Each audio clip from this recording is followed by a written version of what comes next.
Guys எல்லாருக்கும் வணக்கம். Welcome back to Pooja's world. இன்னைக்கு சிம்பிளான தக்காளி குருமா தான் பார்க்க போகிறோம். வாங்க எப்படி செய்யணும்னு பார்க்கலாம். இதுக்கு கடாயில் எண்ணெய் ஊற்றிக்கலாம். பட்டை, அதுக்கப்புறமா பார்த்தீங்கன்னா கல்பாசி சேர்த்துட்டு கூடவே சோம்பு சேர்த்துக்கிறேன். நம்ம வந்து கரம் மசாலா ஆட் பண்ணுறதுனால நான் வந்து ஹோல் கரம் மசாலா கம்மியாக தான் ஆட் பண்ணிக்கிறேன். அதுக்கப்புறம் பார்த்தீங்கன்னா ஒரு வெங்காயம் வந்து இதில் ஆட் பண்ணி நல்லா மிக்ஸ் பண்ணி விட்டுக்கிறேன். கூடவே வந்து உப்பு சேர்த்து நல்லா ப்ரௌன் ஆகிற வரலாம் வதக்கி எடுத்துப்போம். பேஸ்ட்டாக இருக்கும்போதே பார்த்திங்கன்னா ஒரு கைப்பிடி வெங்காயம், ஒரு கைப்பிடி தக்காளி சேர்த்து அரைச்சி வச்சுருக்கேன். இந்த மாதிரி அரைச்சி நம்ம ஆட் பண்ணும்போது நல்லா அந்த ஃப்ளேவர் வந்து அந்த மசாலாவில் இறங்கும். அதனால் இதில் ஆட் பண்ணி நல்லா ப்ரௌனாக வதக்கி விட்டுக்கலாம். அதுக்கப்புறமா 2 தக்காளி இதில் ஆட் பண்ணி தட்டு போட்டு மூடி நல்லா குழையிற அளவுக்கு வேக வச்சுக்கலாம்.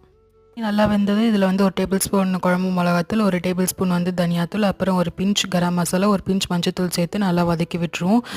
1 கிளாஸ் தண்ணி சேர்த்து பச்சை வாசனை போகிற வரலாம் நல்லா கொதிக்க வச்சு எடுத்துக்கலாம். மீன்வெயில் பார்த்திங்கன்னா தேங்காய் பேஸ்ட் வந்து அரைச்சி வச்சுருக்கேன். அதை இது கூட ஆட் பண்ணி ஒரு 5 நிமிஷம் போல் கொதிக்க விட்டு எடுத்திங்கன்னா சூப்பரான தக்காளி குருமா வந்து ரெடி ஆகிடும். இந்த டிஷ் பிடிச்சிருந்தா சப்ஸ்கிரைப் பண்ணி சப்போர்ட் பண்ணுங்கள்.